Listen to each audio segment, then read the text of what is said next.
ज्ञानाञ्जनशलाकया चक्षुरुन्मिलितं येन तस्मै श्रीगुरवे नमः।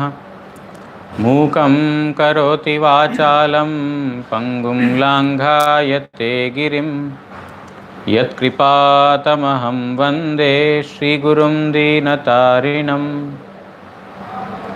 कृपया क्षमतामपराधिजनं खलु शायुतशक्तसुदीननरं सुपथे परिचालय सर्वदिनं प्रणमामि च माधव देवपदम्।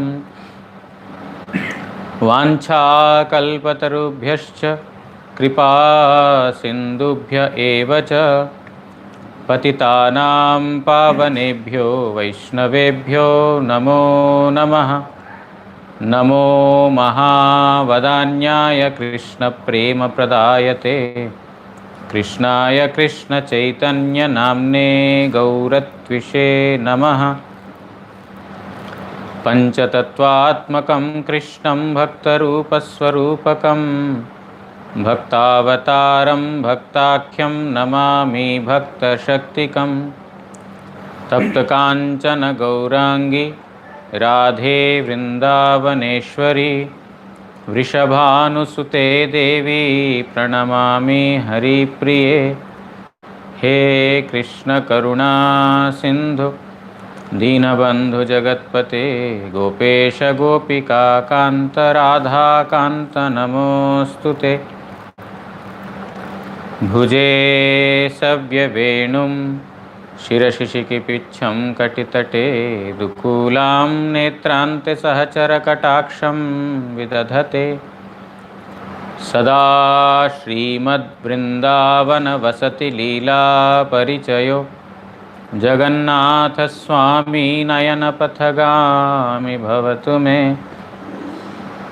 वन्दे नन्दव्रजस्त्रीणां पादरेणुम् अभीक्ष्णशः यासां हरिकथोद्गीतं पुनाति भुवनत्रयं।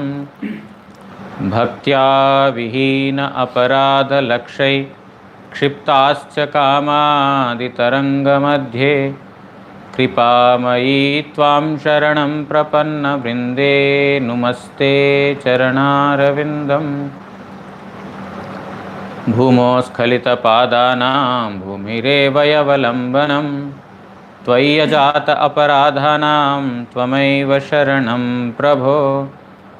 वागीशा यस्य वदने लक्ष्मीर्यस्या च वक्ष्यासि यस्यास्ते हृदये संवित् तं नृसिंहाम् अहं भजे।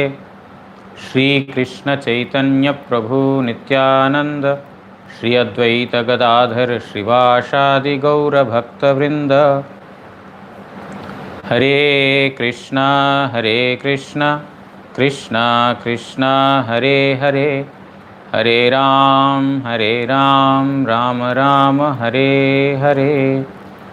नारायणं नमस्कृत्य नरं चैव नरोत्तमं देवीं सरस्वतीं व्यासं ततो जयमुदीरयेत्।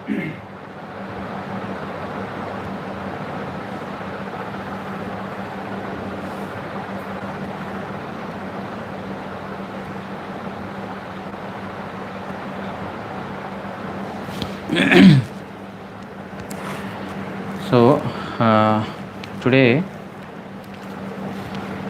I will not enter into the main subject because from tomorrow I will be engaged in some other service. So from tomorrow onwards there will be a break for maybe a couple of weeks. So we stopped at the place where the demigods are offering prayers to Narayana. So I will not start the prayers because they are quite long. I will not be able to finish. So I will just want to give a summary of what we have read so far when it comes to the story of Vritrasura. And after that summary is over, we will break for today, and then whenever it starts next, we will start from the prayers by the demigods. So the how Vritrasura has taken birth, or what led to the birth of Vritrasura. There were a series of events mentioned by Sukadeva Goswami to Parikshit Maharaj. When Parikshit Maharaj, in the chapter number 6, Sukadeva Goswami mentions that when Brihaspati has left Indra's court, that time Vishwarupa became the priest of the demigods. So chapter number 6. Chapter number 7 opens with this verse. Parikshit Maharaj puts a question: why did Brihaspati leave Indra's court? What offense did the demigods do that he had to leave the service of his priesthood? Then he explains that one time Indra, becoming arrogant of his opulences, whatever victory he had over the demons, he became puffed up with that, and he was seated on a beautiful asana, being praised by other demigods, being served by them, sung by the Gandharvas, danced by Kinnaras, etc. So many, in the middle of that opulence mood. During that time, Brihaspati entered into the king's place, Indra's place.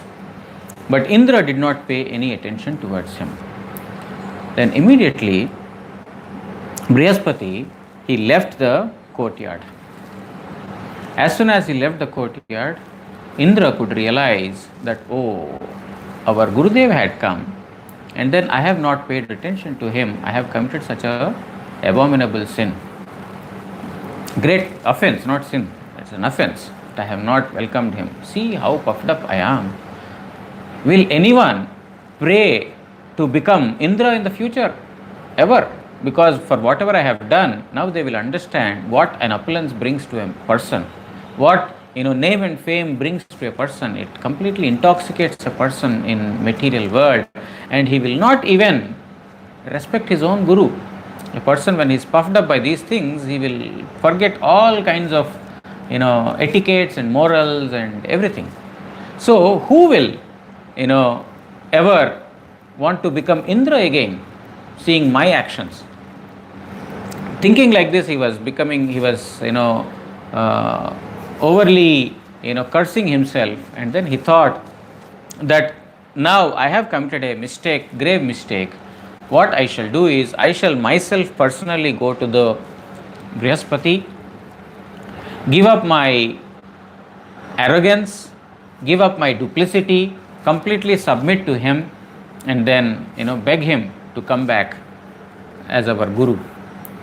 So along with Indra went also so many other demigods, but Brihaspati could know that the demigods are coming to him.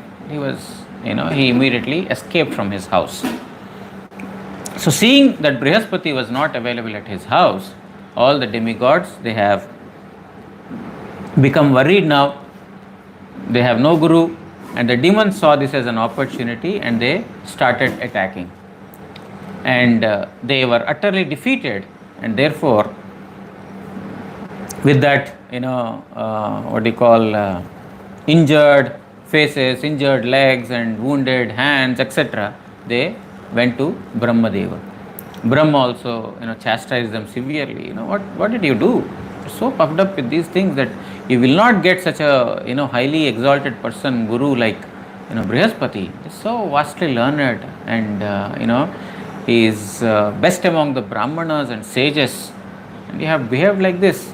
Anyway, whatever is done is done. Now you should have one priest who will help you. Go to Vishwarupa, his son of Tvashtra, and he is his mother is Rachana. Therefore, he has some inclination towards the demons. You should not consider that. You should overlook, and then you should accept him as your priest, and then he will help you. They went. Even though he was younger in age, they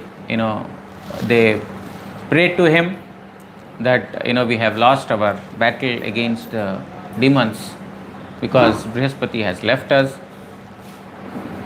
We are like your fathers, and you are like our son. You should be helping us. In this manner, they requested and they pleaded him, and he also agreed to their request. He told that, okay, a Brahmana should not have any inclination towards becoming a priest for some kind of a remuneration, and also he should be living on whatever is rejected in the marketplaces and by the merchant and in the paddy fields. And also you are like my gurus, my fatherly people, therefore I have to learn so many things from you. So even though I might lose some of my austerities because of becoming your priest, still I because it is my duty to serve you, I shall become your priest. In this manner he accepted the priesthood, and then he gave the Narayana Kavacha. Narayana Kavacha, he has explained the Anganyasa and Karanyasa, how to purify the various bodily limbs, how to purify oneself, and then chanting the mantra, and then doing the Digbandhana by binding yourself with a armor like a shield of Narayana. Various mantras are told to him that you have to chant this mantra, there's so many mantras, this particular god, this particular weapon, this particular instrument, this particular direction, this particular, so many things, everything vastly we read there, that he has explained very vividly that he should be chanting various mantras, and thus to purify himself, and then shield with the Narayana Kavacha. So Indra, after getting this Narayana Kavacha, he fought with the demons, and then he got back the entire opulences, whatever he lost, everything he got them back. While describing the Narayana Kavacha, Sukadeva Goswami also said that there was one what's his name, Kaushik. There was a Brahmana with the name Kaushik. He was he wore this Narayana Kavacha, and then he was walking in the desert area, and he left his body there. And Gandharva Chitra Ratha, a Gandharva by the name Chitra Ratha, he was flying in the sky on his aeroplane along with his wives, but because he crossed the what's his name, Kaushik, the Kaushika's body, which was covered with the Narayana Kavacha, he became offender. Therefore he had fallen down to earth, and there Balakilya Brahmanas, Munis, they have told him that you should give water, give this remains of this Brahmana in the Saraswati river to be purified from whatever offenses, and only after that you can go back to Gandharva Loka. In this manner, after he has done, he went back to his Gandharva Loka. So whoever hears, whoever wears the Narayana Kavacha, on whom his sight falls upon, with whom to whom he touches his feet, all these persons will become fearless. So he wore this Narayana Kavacha, and then he became victorious over the demons, and then he got back all the opulences. Now Vishwarupa, he had 3 faces, and one face he used to take somarasa, a kind of a beverage. Another, he would drink wine, and with the third he would eat food, regular food.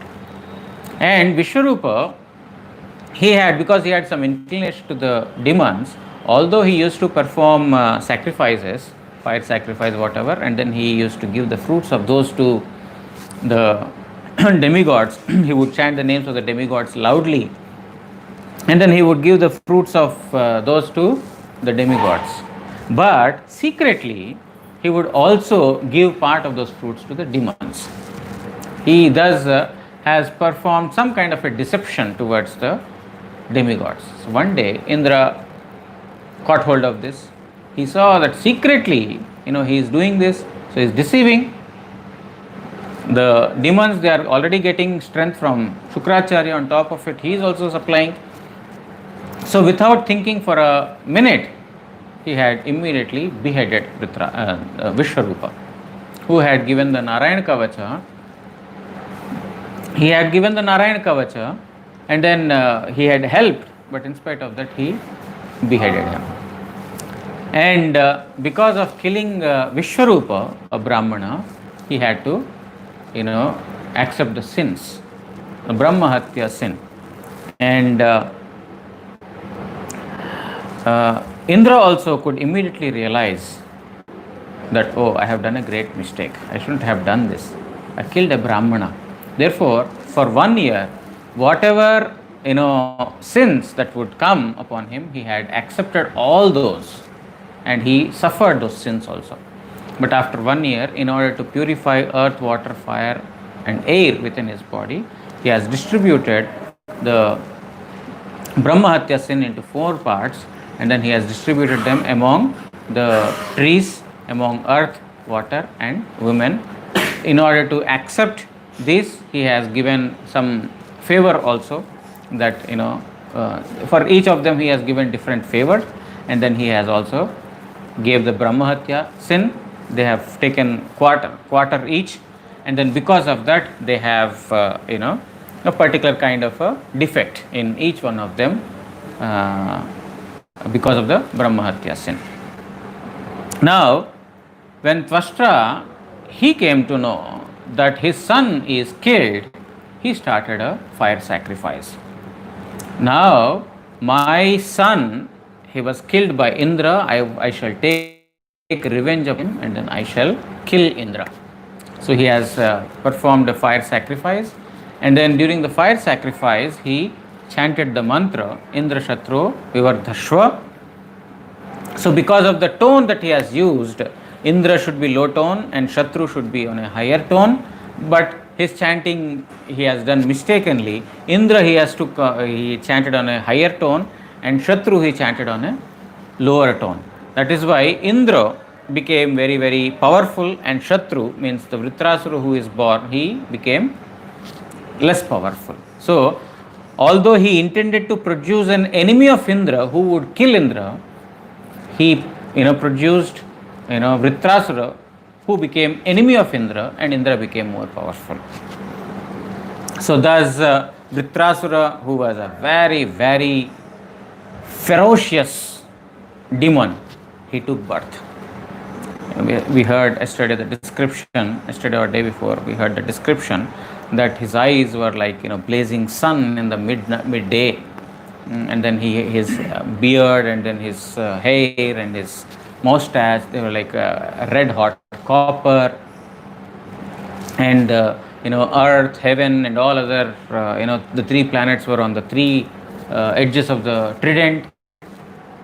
And then when he is yawning, it is as if he is swallowing the sky, and then when his tongue is coming out during swallowing, it's like he's licking the stars. And then such a huge giant personality he was. His body was also spreading like in all the 10 directions when the arrows are shot. The briskness with which the arrows go out, with that speed he is also, and with that volume he's increasing. Became so huge, and his blackish color. So thus Vritrasura came out of the fire sacrifice. Now all the demigods, they saw, oh, this Vritrasura is going to be very dangerous. Therefore Indra and all others, they came with various weapons, and then they shot arrows at him, they shot various weapons at him. But for Vritrasura, they were just like nuts, nothing.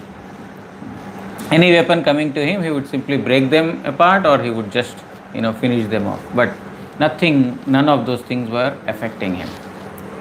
Seeing this power of Vritrasura, because he had Vritra, means we heard yesterday, Vritra means to cover. He has covered all the 3 planetary worlds. So seeing this Vritrasura's invincible power, the demons were astounded, they were surprised, and they were worried also. Oh, how to overcome this guy? So they were thinking in this manner, and then they finally thought, actually in such a state there is no one other than Supreme Lord Narayana who can protect us. Therefore let us take shelter of Supreme Lord Narayana. In this manner, the devatas started worshipping the Supreme Lord. And then, we will read this particular narration from here onwards later. I just gave a summary of what we have been reading so far in the last couple of weeks or so. So, and then we will give a break for a couple of weeks, maybe 2-3 weeks, I don't know, depending on when I will be free from those services. And then after that, we will take forward from where we stopped. Okay, so today I will stop here, and then we will continue again. I'll let you know a day before that whenever we will continue. I will let you know a day before, and then we'll continue from then onwards. Maybe timing may also change, so we will take all those things into. I will let these things informed to you. वाञ्छा कल्पतरुभ्यश्च कृपा सिन्धुभ्य एव च पतितानां पावनेभ्यो वैष्णवेभ्यो नमो नमः। ग्रंथराज श्रीमद् भागवत महापुराण की जय। श्री कृष्ण द्वैपायन वेदव्यास महामुनि की जय। जय श्री सुखदेव गोस्वामी की जय। श्री परीक्षित महाराज की जय। परमारत्तम श्री गुरु महाराज की जय। और प्रेमानंदे हरि हरि बोल।